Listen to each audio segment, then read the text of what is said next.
What's up, everyone? This is the Armchair Reporter bringing you an update regarding SVB. This is a hot topic right now, and for obvious reasons, Silicon Valley Bank, a commercial bank and one of the largest in the United States, really the backbone institution for Silicon Valley startups over the last 40 years, they've had a major liquidity issue, and it resulted in one of the largest bank failures in US history, and it's the largest since Washington Mutual Bank in 2008. It appears the majority of customer deposits were uninsured. Take a look at this picture right here. About 97% is uninsured. So, the good news in this is that they do have about $209 billion in assets. So, they do have sufficient resources to eventually make depositors whole. The problem is, how long is that going to take? Companies need to make payroll. This could be devastating to thousands of businesses. Reportedly, about half of all startups were involved with SVB. Check out this list right here. Circle and Roku leading the way of the top 10. So, why did this happen and how did this happen? The majority of the blame can get put on the leadership team at SVB. About $80 billion of customer deposits were invested in treasury bonds, which are long term but can be heavily affected by interest rates. And the Fed has been raising interest rates consistently over the past 2 years. They were at about a 1.79% yield.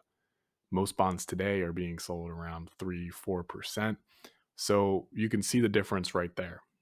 And this is really only part of the story, though. The CEO, CFO, CMO, and the general counsel all sold some of their positions over the last 2 weeks. That is very sketchy. Most notably, the CEO sold around $3.65 million just a few days ago under a trading plan that he had put into effect back on January 26th. So, of course, this in itself, not illegal.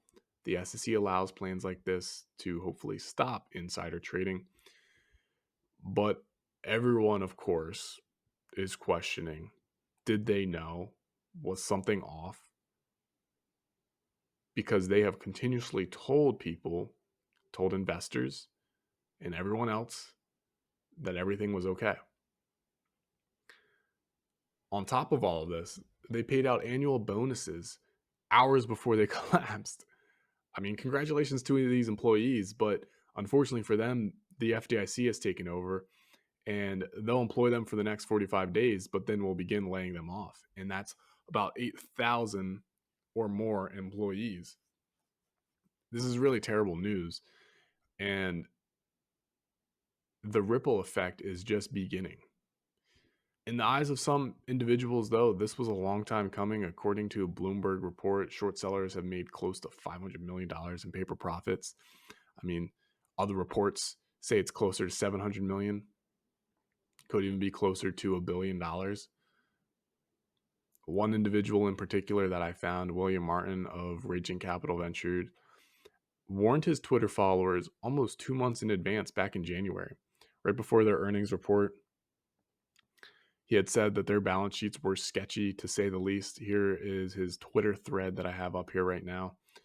I recommend you go check him out and look at that Twitter thread to get a deep dive into his analysis. And he did not comment on how much he actually made off of his short position. I'm assuming he made off fairly well.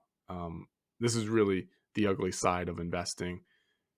This profit for some is heartache and devastating for many others. And it'll be interesting to see what happens in the upcoming week.